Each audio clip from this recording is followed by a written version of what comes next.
Good morning, students. This is week 2 of our LIP. We are going to talk about the ways of using Earth's resources sustainably. I am Mrs. Novelyn Llavore, your teacher for this video lesson. Natural resources are materials created in nature that are used and usable by humans. They include natural substances, soil and water, and energy supplies, coal and gas, that serve to satisfy human needs and wants.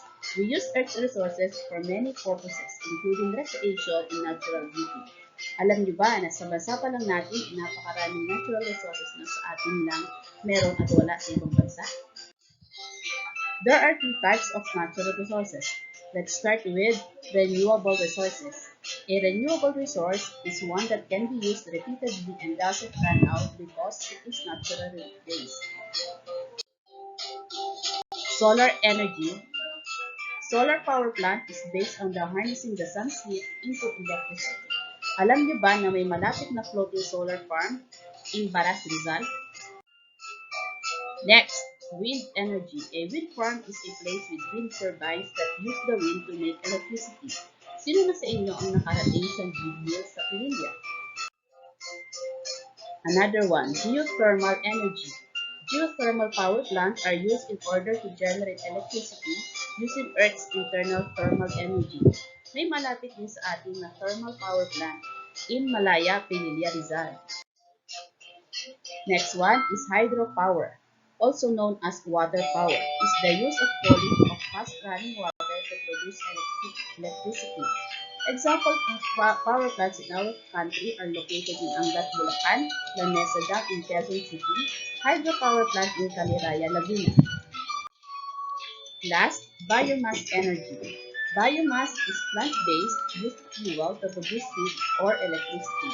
Examples are wood and wood residue, crops and agricultural waste, and waste from industry, farms, and households. The other types of natural resources is non-renewable resources. Non-renewable resources are defined as sources that have limited reservoir and which requires a longer time to replenish. These resources have been formed millions of years ago and are being mined at need na may pipeline para ma-harvest ang fossil fuels sa ilalim ng lupa na pwedeng mag-lead sa soil erosion kapag hindi maayos ang pagmimili. Ngayon, alam na natin na mayaman sa renewable at non-renewable resources ng ating bansa. Mahalaga na ito ay ating pangalagaan.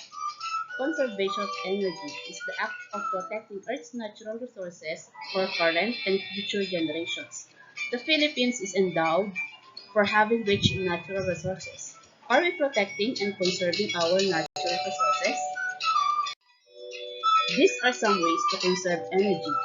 First, protecting the land and resources so future generations can use them. Second, manage resources wisely. 2. Buy less stuff. 3. Reduce excess packaging. 4. Recycle materials such as metal cans. 5. Produce products made from recycled materials. 6. Reduce pollution so that resources are maintained. 7. Prevent soil erosion. Number 8. Plant new trees to replace those that are cut down. 9. Drive car less. Take public transportation, bicycle, or walk. And we can also practice reduce, reuse, and recycle. Plant more trees. What are the advantages of planting more trees? It cleans the air, improves the soil, store huge amounts of stormwater, reduce stress, lessen the noise pollution, support wildlife, and beat the heat. For our references, thank you for watching our video lesson. I hope masagutan ninyo ang mga learning tasks for this week. Goodbye, class!